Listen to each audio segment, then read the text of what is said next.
Hi everybody, Landon here. Welcome back to my YouTube channel. It's good to see you all. It's been a while. Funny enough, I recorded this video yesterday and then I went back and I listened to it and it had no audio. So here we are again. Had a bit of a hiatus over the Christmas break, kind of December leading up to the holidays. Very busy time with work, family, this and that. You know how it is around the Christmas time, but we're back. It's 2026 and I want to get rolling. We're on Atomic Habits. This is chapter 9. Now, I've been kind of mulling this one over for a little while because I've been reading it over the last break and stuff. And I said this about the previous chapters that there's a lot of information packed into them. They're very dense and they get right into kind of the meat and potatoes of the point. But this chapter kind of seems to be an exception. It is titled The Role of Family and Friends in Shaping Your Habits. And it talks about the role of family and friends in shaping your habits, which is fine. But it's not much to go on.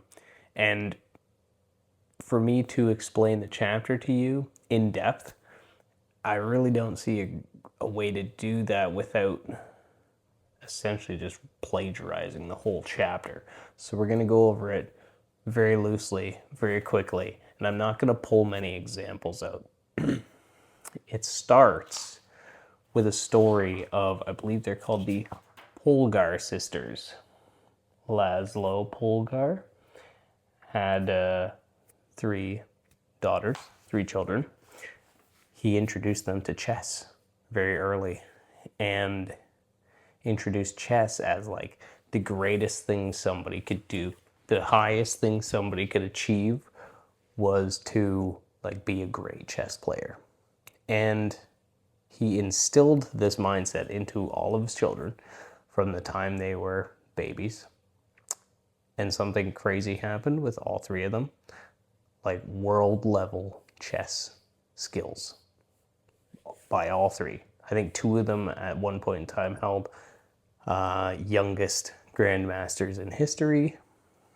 And it just kind of goes to show what James Clear talks about in this book, which is that your environment and the kind of associations and the culture that you kind of grow up with will influence your habits to a great degree. I'm going to get into it. Most of our habits at a young age are not self-created. They are imitations. We're imitating people now. Who are we imitating? We're imitating 3 groups primarily. The close, that is people who are close to you. Your friends, your family, your siblings, that sort of thing. We are imitating the many. In this day and age, that's like social media, right? That's, you see your distant acquaintances highlight reel. You see people online drinking Prime, that sort of thing. I've never drank Prime, by the way. I just, the first thing I could think of. And then, your habits kind of evolve to encompass the things that you see online all the time. And then the third one is the powerful, right? So the close, the many, the powerful. That's, rich people, influencers, people with power, right? Prestige, if you will. Why? Why is that? Well, we're still tribal animals. Always have been.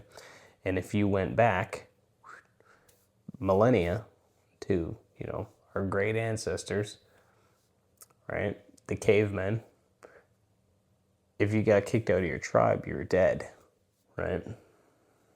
It was as simple as that. So, whether or not you thought something was right or wrong, your habits didn't really matter as long as you were going along with the tribe. right? You had to go along to get along to go along, right? And now that kind of still translates today in a way. I think James Clear says it in the book here. He says, most days we'd rather be wrong with the crowd than right by ourselves, which kind of goes to show what kind of influence the outside world has on our habits. Now, anyway, that's it. That's all I'm going to say about this. I've got no powerful ideas to pull from it because, to be honest, there was really only one idea introduced in this chapter, and we're going to go over it right now in the chapter summary. So let's dig right into that. The culture we live in determines which behaviors are attractive to us. That's number one. Number two, we tend to adopt habits that are praised and approved of by our culture because we have a strong desire to fit in and belong to the tribe, as I mentioned earlier.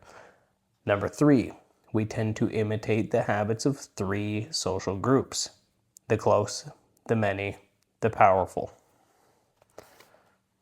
4. One of the most effective things you can do to build better habits is to join a culture where your desired behavior is the normal behavior and where you already have something in common with the group. That's the powerful idea mentioned in this. And I think he uses Nerd Fitness, who's a website, and I think like a blog forum, as an example there. 5. The normal behavior of the tribe often overpowers the desired behavior of the individual. Most days, we'd rather be wrong with the crowd than right by ourselves. And 6. If a behavior can get us approval, respect, and praise, we find it attractive. And that's chapter 9.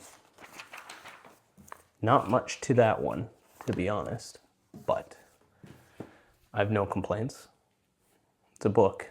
Not every chapter can be a banger, right?